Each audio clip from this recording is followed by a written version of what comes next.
오늘 함께 읽은 책은 세 종교 이야기, 유대교, 기독교, 이슬람교, 믿음과 분쟁의 역사라는 부제를 가진 책을 나눔으로써 새로운 지평을 열 수 있도록 하는 제목으로 또 하나님의 이야기 함께 나누도록 하겠습니다.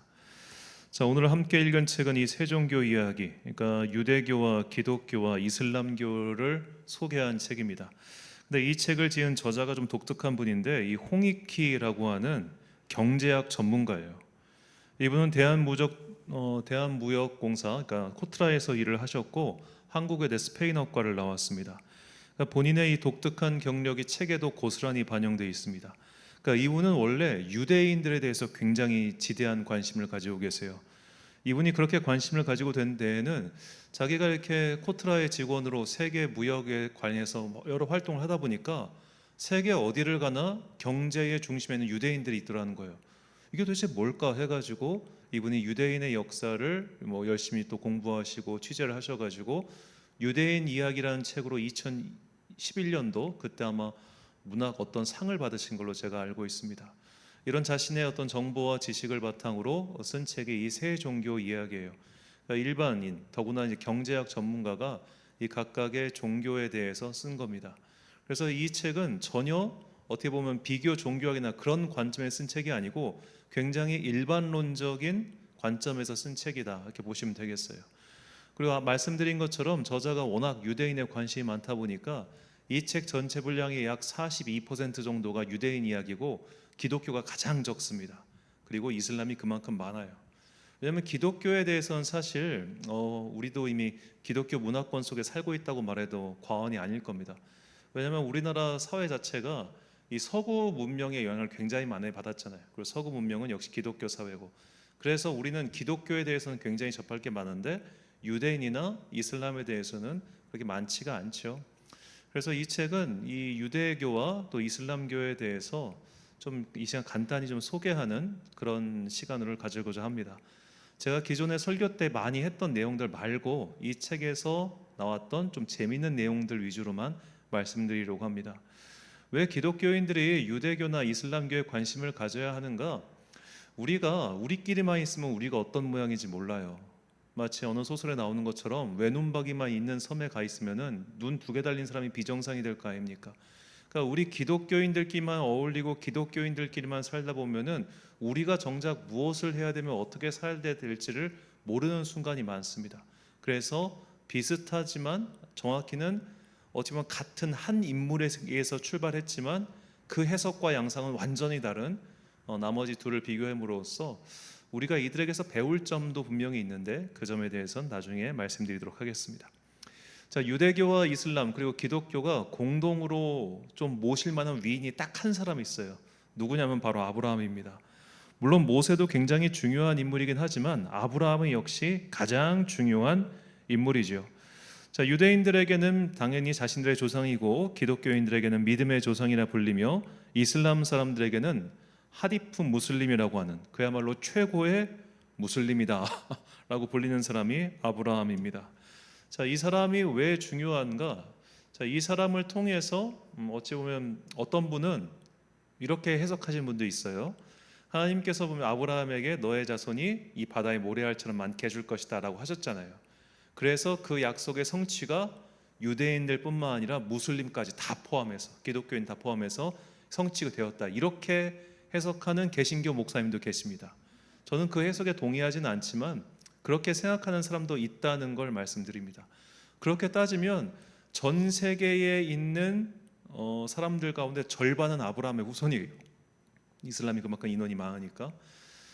그것에 대한 진위업은 차치하고를 떠나서 일단 이 아브라함이라고 하는 인물에게서 이 거대한 이 세계의 종교가 연결되어 있다는 것, 이것 정도는 우리가 인정하고 또 받아들여야겠죠. 자, 먼저 이 책은 이 아브라함이라고 하는 사람이 살았던 이 갈대아 우르, 곧 수메르 문명이 어떤 문명이었는지를 굉장히 상세하게 소개합니다.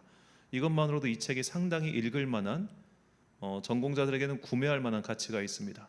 자, 그 당시 수메르 문명이 얼마나 발달한 문명이었느냐, 그것을 보여주는 중요한 게 두 가지가 있는데, 하나가 바퀴의 발명이고 또 하나가 화폐의 발명이에요. 자, 바퀴는 무려 기원전 3500년경에 이미 바퀴가 있었다고 합니다. 그리고 그 바퀴가 나무로 만드니까 그냥 금방 부러질 거 아니에요. 그래서 거기를 얇은 쇠로 갖다가 이렇게 둘렀대요. 그게 3,500년경에 그 유물로 발굴이 된 겁니다. 아브라함이 기원전 20세기 사람이니까 아브라함이 태어나기 1000년도 훨씬 전에 이미 그들은 바퀴를 굴리고 있었다는 거예요. 그래서 우리가 보통 성경의 어떤 사파나 그런 거 보면 아브라함이 낙타를 타고 막 이동을 하는데, 아브라함은 낙타를 탔을 리가 없다. 마차를 탔을 것이다. 이게 저자의 주장입니다.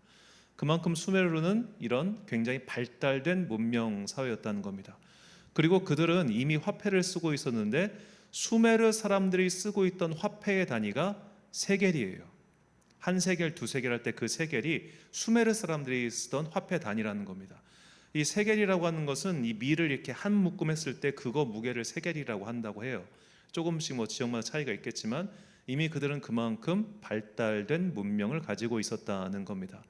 그런데 이 문명의 발달과 더불어서 다른 사람들의 의식이나 기타 등도 함께 발달하면 좋았을 텐데, 이 문명의 발달과 그들이 가지고 있었던 독특한 종교관 때문에 굉장히 성적으로 봤을 때는 좀 방탕한 문화가 있었다고 합니다.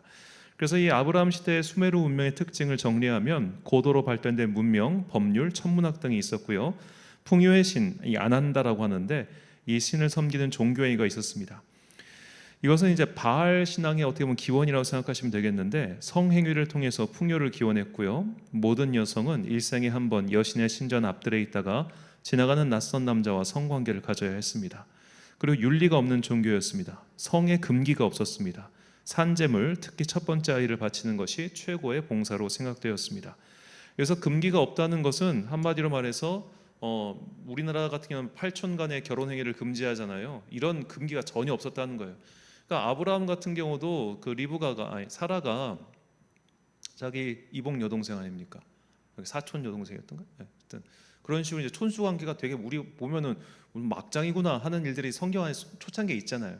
그게 이제 수메르 문명에서 완전히 달라지지 않은 그런 초창기 문명의 흔적이라는 겁니다. 자, 그런데 이런 수메르 문명에서 이제 아브라함이 건너온 거예요. 우리가 성경을 보면은 이 사람 아브라함 같은 사람들과 이렇게 히브리인이라는 표현이 등장하죠. 이 히브리가 그때 사람들 말로 강을 건너왔다는 뜻이랍니다. 강. 메소포타미아라고 하는 큰 강을 건너서 아브라함이 팔레스타인 땅에 도착했습니다.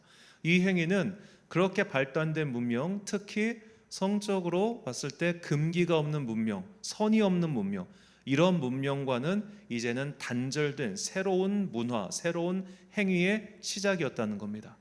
이렇게 수메르 문명과 좀 비교될 만한 전혀 다른 이 유대교의 특징이 있는데요.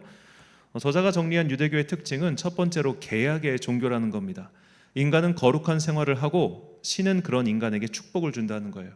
그러니까 수메르 문명의 신들처럼 그냥 풍요를 주고 재물만 바치면 되는 그런 종교가 아니라 거룩한 생활을 한다는 겁니다. 이 계약이 게미르트 하시딤이라고 하는데, 하나님께 기도를 드리고 하나님께 감사를 드리며 말씀을 공부하고 말씀을 가르치는 것, 이것이 거룩한 생활이라는 거예요. 이것을 할 때 신, 곧 하나님께서는 인간에게 축복을 주신다. 이게 계약입니다. 그리고 배움의 종교입니다. 말씀을 읽을 수 있어야 한다는 거죠. 자, 이 글자를 읽을 수 있다고 하는 것이 이 얼마나 혁명적인 사건인지는 우리가 인류 역사에 관심을 가지고 있으면 다 알 수 있습니다. 세종대왕께서 한글을 만들었잖아요. 이 뿌리 깊은 나무였던가요? 그 드라마 보면 되게 잘 표현되어 있는데, 양반 계급들은 백성들이 글을 읽는 것을 경계해요. 왜냐? 쟤들이 똑똑해지면 우리말 안 들을 거 아니야. 통치체제가 어그러질 거 아니야. 그래서 옛날부터 신분제 사회에서는 아랫계층일수록 글자를 못 읽게 했어요. 배움의 기회를 박탈했습니다. 글자는 소수의 귀족들, 여유 있는 사람들만 배울 수 있는 거였어요. 근데 유대인들은 그렇지 않았다는 거예요. 모든 계층, 계급, 지위, 직분 상관없이 이거 읽을 수 있어야 돼. 이거는 권장사항이 아니라 의무사항이었습니다. 모두가 다 글을 읽을 수 있다는 것은 지식의 혁명, 지식의 폭발이 그 공동체 내에서는 엄청나게 일어났다는 거죠. 그러니까 저자는 이 점을 주목합니다. 왜 유대인들이 세계 경제 방방 곳곳에 다 있는가? 이 사람들은 배움을 중시하는 종교이기 때문이라는 거예요.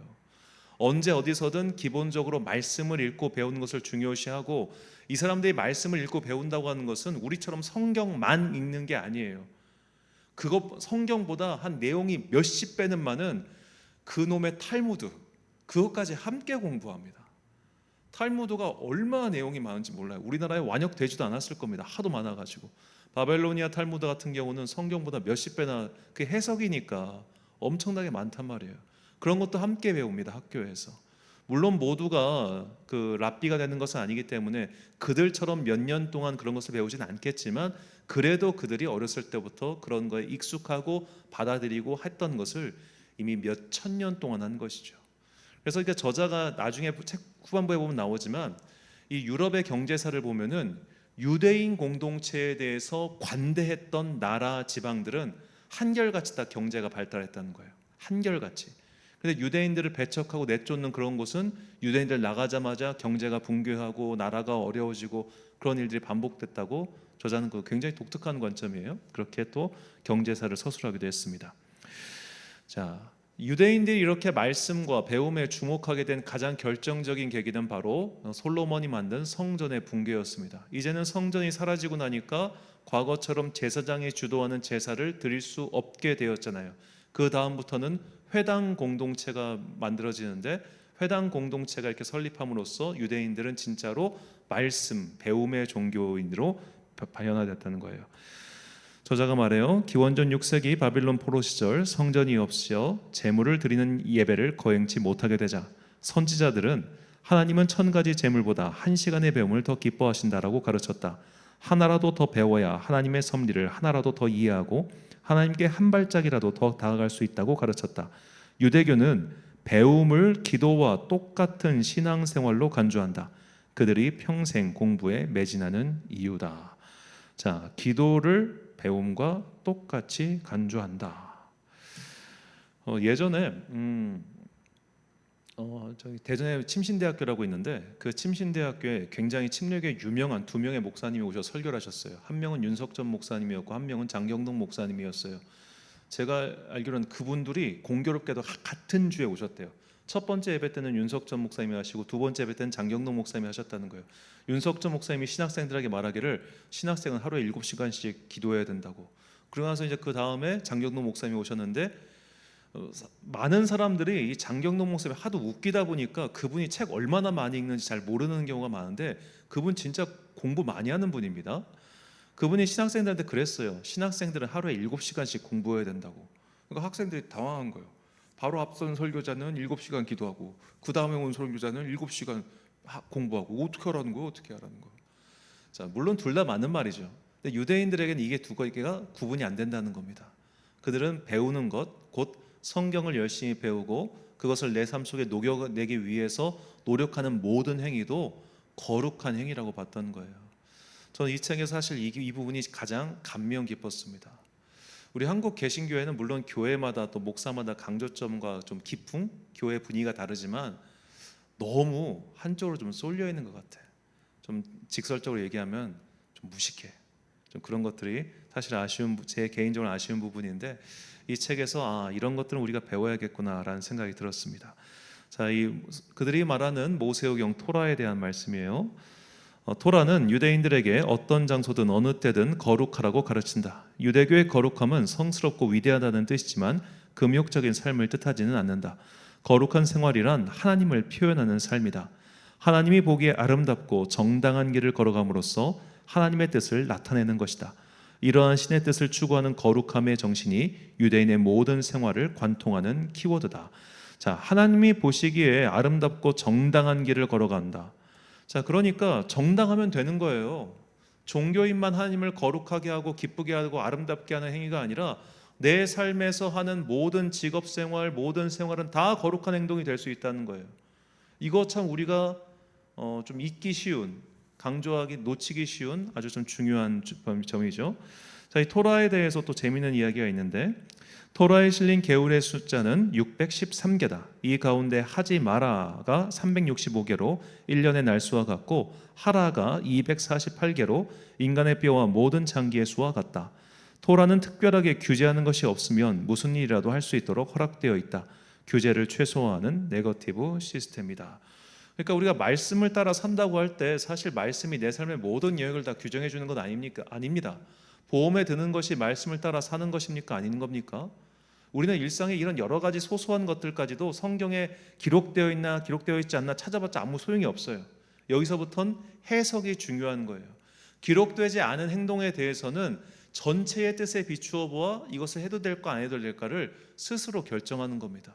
이것은 종교적 규범이 아니라 삶의 규범의 문제고, 그것은 내가 연구하고 고민하고 그렇게 행동할 수 있다는 것이죠. 그래서 성경은 그들이 생각하는 토라, 이 구약의 율법이라고 하는 것은 네거티브 시스템, 기록되지 않은 것에 대해서는 스스로 결정하고 따라가면 된다. 다만 전체적인 줄기에 어긋나지만 않으면 된다라는 거예요. 자, 이것은 예언자에 대해서도 마찬가지예요. 자, 성경이 말하는 예언자는 앞선 어떤 미래의 일을 말하는 사람들이 아니라 이 시대의 사람들에게 하나님의 뜻을 전하는 자들이라는 거죠. 성경에 나오는 예언자들은 앞일을 점지해주는 의미의 예언자라기보다는 합리와 정의에 입각한 바른 소리를 신앙의 힘으로 담대히 말할 수 있는 시대의 통찰력을 가진 사람을 뜻한다. 자, 이것도 우리가 많이 하는 말이죠. 자, 성전에 제물을 바치는 것, 이 부분 또 중요한데 한번 읽어드리겠습니다. 성전에 제물을 바치는 것보다 믿음을 갖고 율법을 지키는 일이 여호와를 더 즐겁게 하는 일이다라고 예레미야와 에스겔 같은 선지자들은 가르쳤다. 그들은 성전에 고착되어 있던 종교를 어디에서나 만날 수 있는 종교로 바꾸었다. 이제 유대인에게 성전 제의보다는 생활 속에서 믿음을 갖고 하나님의 가르침인 율법을 지키는 일이 더 중요하게 바뀌었다. 이렇게 해서 회당이 탄생했다. 여기서 율법 낭독과 기도를 중심으로 하는 새로운 예배 의식이 시작되었다. 이렇게 배움을 중시하는 새로운 유대교가 세워졌다. 자, 이렇게 새로운 예배 의식의 주관자, 새로운 예배 의식을 인도하는 사람, 회당에서 결국 유대인들을 관리하는 한 직책이 새롭게 생겨났는데 그들이 바로 랍비라고 하는 사람이죠. 자, 유대교의 랍비와 무슬림의 이맘은 굉장히 비슷한 게 있습니다. 이들은 사실 기독교의 목사나 가톨릭의 사제와는 다른 사람들이에요. 이들은 성직자라고 생각하지 않습니다. 그들은 모두 동등한 그저 성도라고 생각해요. 다만 이맘이 되었든 랍비가 되었든 그들의 역할은 뭐냐? 자기는 단지 이 일의 전문가라는 거예요. 토라에 해석하고 탈무드를 해석하고 그것을 이 시대의 사람들에게 적용해서 가르치는 것의 전문가일 뿐 어떤 직분으로서의 성직자는 아니다라는 게 이 랍비와 이맘의 특징입니다. 저자가 말합니다. 유대교에는 성직자가 없다. 그래서 모든 사람이 종교를 지킬 의무와 책임이 있다. 랍비가 일반 신도들보다 높은 곳에 서서 설교나 예배를 주도하지 않는다. 랍비는 단지 율법을 더 많이 공부한 사람으로서 옆에서 도울 뿐이다. 랍비의 권위는 학문과 가르침 혹은 탁월한 도덕성을 통해 자율적으로 생긴 것이다. 이들의 경제 생활은 공동체가 부양해 준다.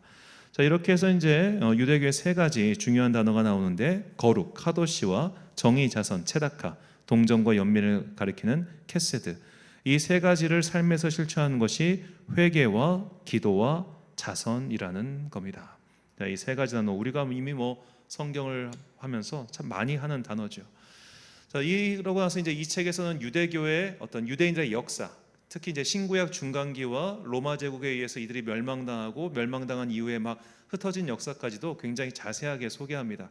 관심이 있으신 분들은 한번 읽으셔도 되게 재미있는 내용들이에요. 자, 이 책에서 읽으면서 우리가 사도행전을 좀 새롭게 볼 수 있는 계기가 있는데 그게 뭐냐면 바울이 선교를 다닐 때 잘 보면 바울은 전부 회당을 중심으로 돌아다녔어요. 그러니까 바울은 첫 번째에 언제나 다 유대인들에게 선교를 했던 거예요. 그런데 보면은 거기서 누구를 만나냐? 헬라 사람들을 만나요. 왜 이런 일이 벌어졌는가? 그 이야기에 대해서 이제 저자가 설명을 해주는데, 자, 로마 제국 당시에 총 유대인들의 인구가 694만 명가량 됐다고 합니다. 그런데 이 중에 팔레스타인에 사는 사람들은 240만 명밖에 안 되고 나머지 450만 명이 전부 로마 제국 내에 있던 여러 동네에 다 흩어져 살았다는 거예요. 그리고 그 당시에 이제 북아프리카의 알렉산드리아가 굉장히 큰 도시, 약 100만 명을 자랑하는 도시였는데 여기에 유대인이 무려 40만 명이 살고 있었다고 합니다. 자, 이 알렉산드리아에서 최초로 헬라어 구약 성경 70인역이 번역되었죠. 그렇게 헬라어로 구약 성경이 번역되고 나니까 어떤 일이 벌어졌냐면, 그때 그 도시에 사는 헬라인들 가운데 유대인들한테 관심을 가진 사람들이 있었어요. 쟤들은 뭐지? 되게 독특하게 사는 것 같아. 야, 니들은 혹시 뭐가 있니? 이렇게 하다가 헬라어 구약 성경이 번역이 되니까 이 사람들이 이걸 읽기 시작한 거예요. 그렇게 헬라인이지만 유대교에 관심을 가지고 혹은 유대교에 귀의하려고 했던 그런 사람들이 있었던 겁니다. 근데 이런 사람들한테 문제가 뭐였냐면 바로 할례 의식이었던 거예요. 이 표피를 자르고 입당한다는 게 좀 이상해. 그리고 얘네들 너무나 좀 폐쇄적이고 그런 사람들이야. 회당에 가서 그들의 랍비를 통해서 뭐 그런 해석을 듣긴 하지만 근본적으로 그들과 자기 사이에는 벽이 있었던 거예요. 그런 사람들에게 바울이 가서 말한 겁니다. 그런 거 안 해도 된다고. 그리스도 예수를 통해서 새로운 길이 열렸다고. 그러니까 많은 이방인들, 곧 헬라인들이 바울의 설교를 듣고 기독교인이 된 것이죠. 이 배경 설명을 굉장히 사회학적으로 잘해서 저로서는 굉장히 좋은 책이었습니다. 자, 이제 두 번째 파트가 기독교에 대한 파트인데, 이 내용도 짧고 사실 우리가 다 알고 있는 내용이니까 이 부분은 건너뛰고요. 무슬림에 대해서는 제가 평소에 설교 때도 많이 이야기하는 부분이 있어가지고 그거 외에 간단한 것만 말씀드리도록 하겠습니다. 자, 이슬람이라고 하는 뜻은 평화롭게 되는 것, 신에게 귀의하는 것이라는 뜻으로 이 단어 자체가 평화와 순종을 강조한다고 합니다. 그리고 무슬림, 이 이슬람교인을 무슬림이라고 부르는데, 무슬림이라는 의미는 복종의 행위를 취하는 사람. 그래서 이 사람들은 이슬람교인이라는 표현보다 무슬림이라는 말을 더 좋아한다고 합니다. 그러니까 무슬림은 순종을 굉장히 강조한다. 내가 순종하는 사람이다. 꼬란에 복종하는 사람이다. 이런 의미가 무슬림이라는 겁니다. 자, 이 이슬람 사람들과 유대인들과 유대교 사람들과 기독교인들은 각각 모이는 날짜가 있습니다. 이것도 재미있는데요. 이슬람은 금요일 날 모이고 유대교는 토요일 날 모이고 기독교인들은 일요일에 모입니다. 자, 왜 이슬람이 금요일 날 모이게 되었는가? 우리가 알다시피 이슬람의 출발은 원래 무함마드가 상인이었잖아요. 이 상인이었는데 그의 지인들 중에 기독교인도 있었고 유대교인들도 있었어요. 그 당시 이제 사우디아라비아라고 하는 이 거대한 반도가 많은 일종의 여러 가지 종교인들이 많았던 곳이에요. 그래서 이제 그가 유대인과도 친하게 지내고 기독교인들과 친하게 지내면서 구약 성경과 신약 성경 모두를 다 알고 있었습니다. 단지 그는 까막눈이었기 때문에 읽지는 못하고 뭔지 알고는 있었던 것 같아요. 그래서 그가 처음에 어떤 생각을 정확하게 본인에게 들은 거 아니니까 이 저자가 추측하기로는 무함메드는 자기가 이 새로운 종교를 만들면 유대인들도 이것을 좋아하고 기독교인들도 이것을 좋아할 거라고 생각을 했대요. 왜냐하면 양쪽에 있는 내용을 다 갖고 왔거든. 그래가지고 좋아할 줄 알았는데 보니까 유대인들이 볼 때도 이거는 사입이고 기독교인들이 볼 때도 이건 사입인 거예요. 그래가지고 맨 처음에 이 무함메드가 이 메카를 향해서 하루에 3번씩 기도하는 게 아니라 예루살렘을 향해서 기도하라고 가르쳤대요. 왜냐면 유대인들이랑 좀 가깝게 지내고 싶어가지고. 근데 유대인들이 싫어하네. 그래가지고 기분 나빠서 이걸 메카로 바꿨다는 게 저자의 주장이에요. 제 말이 아닙니다. 제가 말했다고 했다가 큰일 나겠네. 자, 그래서 이렇게 처음에는 유대인들과 똑같은 날짜, 즉 안식일인 토요일 날 모였는데 유대인들과 이제는 갈라지기 위해서, 그러니까 구분하기 위해서 금요일이 되었다라는 게 저자의 설명입니다. 자, 얼마 전에 이제 그 이슬람 순례객들이 단체로 압사당하고 또 열 때문에 100명 몇백 명이라도 죽었던가 그 기사가 난 적이 있었죠. 여기가 바로 이제 그 카바 신전인데, 이 카바에 대한 이 기원에 대한 설명도 되게 재밌어요. 여기 보면 이제 검은 돌이 있습니다. 하갈과 이스마엘이 버려졌던 광야가 메카이고 아브라함이 사막에 떨어진 운석을 가지고 제단을 쌓은 것이 카바다. 이 아브라함이야말로 진정한 무슬림, 하니프 무슬림이었다라고 말합니다. 자, 그리고 이슬람에게는 경전들이 있는데요. 첫 번째 경전은 토라예요. 우리가 알고 있는 모세오경입니다. 그런데 성경에 나오는 모세오경과는 달라요. 왜냐? 성경에 나온 모세오경들은 유대인들이 변질시킨 거예요. 그리고 자부르라고 하는, 이것은 다윗의 시편인데 이 다윗의 시편도 성경에 나오는 시편과는 달라요. 왜냐? 성경에 나온 시편들도 유대인들이 변질시킨 것이기 때문입니다. 그리고 인질이라고 하는 예수의 복음서가 있습니다. 왜 예수의 복음서가 있는가? 이 예수의 복음서는 예수가 직접 작성했다는 거예요. 왜냐하면 예수는 예언자이기 때문이죠. 기독교의 복음서는 제자들의 창작물이라는 겁니다. 그리고 가장 중요한 고란, 꼬란은 무함마드를 통해 주신 계시의 말씀이다라는 거예요. 그럼 꼬란이 왜 계시의 말씀인 증거가 무엇이냐? 이 무함마드는 까막눈이었어요. 글자를 모르는 사람이에요. 근데 이 글자를 모르는 사람이 말을 신비한 이야기를 계속해요. 그가 글자를 모르는데 신비한 이야기를 할 수 있었다는 게 계시의 증거라는 겁니다. 그래서 이 꾸란의 분량은 약 신약 성경의 80%니까 굉장히 짧죠. 그리고 이게 저는 직접 읽어본 적은 없는데 내용이 처음부터 끝까지 중구난방이랍니다. 왜 중구난방이냐면 이 무함마드가 계시받은 것을 그때그때 그냥 아무렇게나 얘기를 한 거를 받아 적다 보니까 이렇게 책 내용이 중구난방이에요. 그러니까 이게 중구난방인 것도 계시의 증거래요. 그가 천사에게 직접 받아서 그때그때 내뱉은 것이기 때문에 당연히 체계성이 떨어지고 통일성이 떨어지지. 이게 바로 계시의 증거라는 겁니다. 독특한 이야기요. 자, 그리고 이제 마지막으로 이 꼬란과 아랍어의 관계를 이렇게 말하는데요. 꼬란은 아랍어로 기록되어 있다. 그래서 아랍어는 신적 언어다. 무슬림들은 천국의 언어는 아랍어라고 믿는다. 아랍어를 모국어로 사용하지 않는 무슬림들도 그에 대한 생각은 동일하다. 그래서 이슬람은 꼬란의 번역을 경계한다. 번역된 코란은 코란이 아니라 타프시르, 해설이란 뜻인데 이라고 부른다. 저는 개인적으로 이렇게 무슬림에 대해서 기독교인으로서 막 경계하고 그런 사람이 아닙니다. 왜냐하면 이 종교학적 관점에서 봤을 때 이슬람은 너무 좀 죄송하지만 하등한 종교예요. 내용이 신학이 빈곤하기 그지없어요. 그들이 지금까지 버틸 수 있는 것은 제가 볼 때 그냥 민족 종교이기 때문이다. 민족 종교. 그들의 민족의 숫자가 많기 때문에 민족 종교로서 있는 것이지 그것이 타 종교, 타 문화까지 선교적으로 확장될 수 있느냐? 전 이것에 대해서 부정적인 거예요.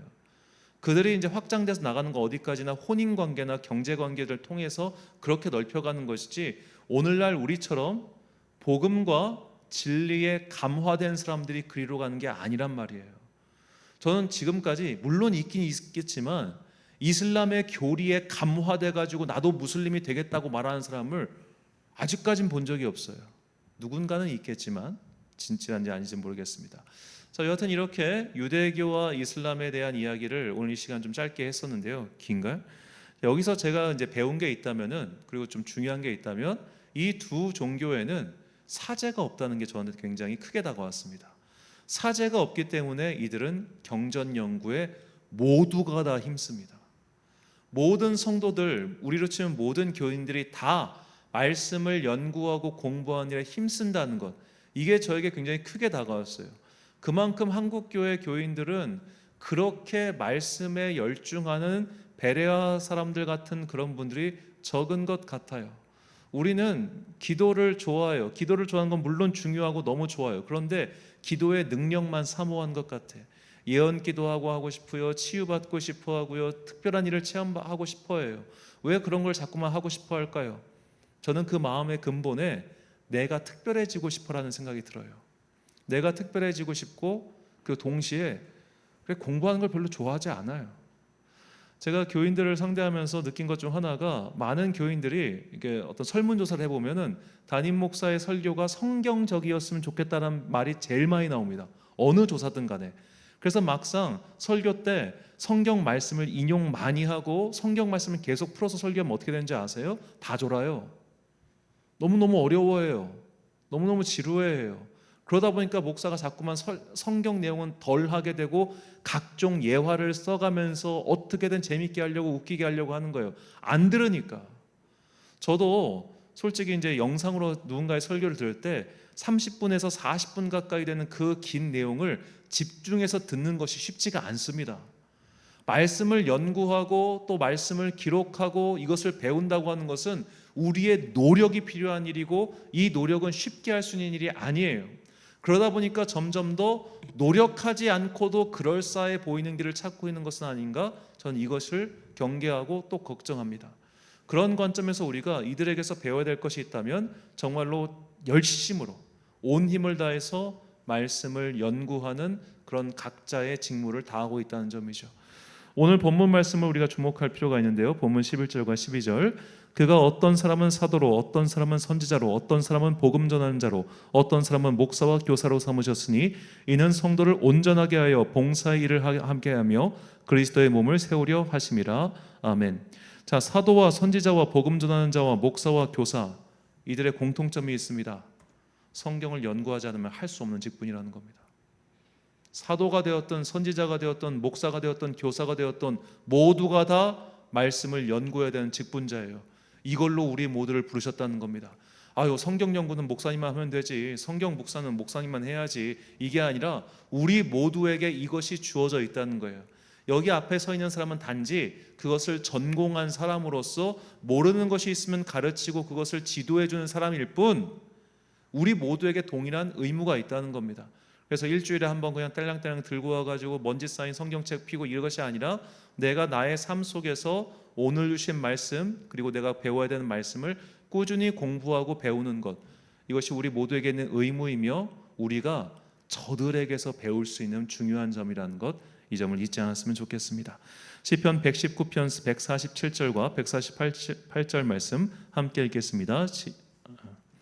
시작.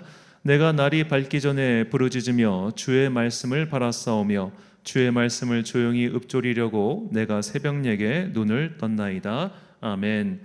사랑하는 천안광성교회 성도 여러분, 그리고 이 예배를 함께 드리고 계신 귀한 주님의 자녀 여러분, 우리 성경 말씀을 좀 많이 사랑합시다. 많이 읽고 많이 배우도록 노력합시다. 배우는 과정은 애나 어른이나 할 것 없이 지루하고 재미없고 힘들고 어렵습니다. 그러나 그런 배움을 과정을 통해서 내가 조금씩 주님을 알아가는 것, 그것 자체도 주님을 매우 기쁘시게 하는 거룩한 행동이라는 것을 잊지 마시고 말씀을 연구하고 공부하는 그 거룩한 행동을 통해서 그리스도의 장성한 분량까지 조금씩 나아가는 여러분과 제가 되시길 주님의 이름으로 축원합니다. 기도하겠습니다. 사랑과 은혜가 풍성하신 아버지 하나님, 2024년 후반기를 시작하는 오늘 우리에게 하나님의 말씀을 열심히 배우고 익히고 묵상하고 하는 모든 것들이 정말로 거룩한 행위임을 깨닫게 해주시니 감사합니다. 우리가 경계하고 때로는 무시하는 저들도 자신들의 경전을 배우기 위해 그렇게 많은 노력을 하는데 우리는 어째서 이 진리의 말씀을 갖고 있으면서도 이것을 배우는데 게을리하는 것일까요? 주님, 우리가 이 게으름의 함정에서 벗어나게 하시고 비록 바쁘고 힘겹게 살고 있지만 그런 바쁨 가운데서도 하나님의 말씀을 조금이라도 읽고 조금이라도 배우는 그 배움의 시간을 늦추지 않는 자들 되게 하여 주옵소서. 시편의 기자가 새벽에 일어나서 하나님의 말씀을 배우고 그것을 읊는 것을 자신의 삶의 큰 기쁨으로 삼았듯이 우리 또한 말씀을 배우고 익히는 이 말씀 공부의 시간을 내 삶의 가장 기쁜 시간으로 삼을 수 있는 주의 자녀들 되게 하여 주옵소서. 오늘도 말씀을 통하여 우리가 주님을 기쁘시게 하는 거룩한 자녀가 되기를 간절히 소망하오며 이 모든 말씀 우리를 위하여 귀한 말씀을 전해주신 거룩하신 예수 그리스도의 이름으로 기도드립니다. 아멘.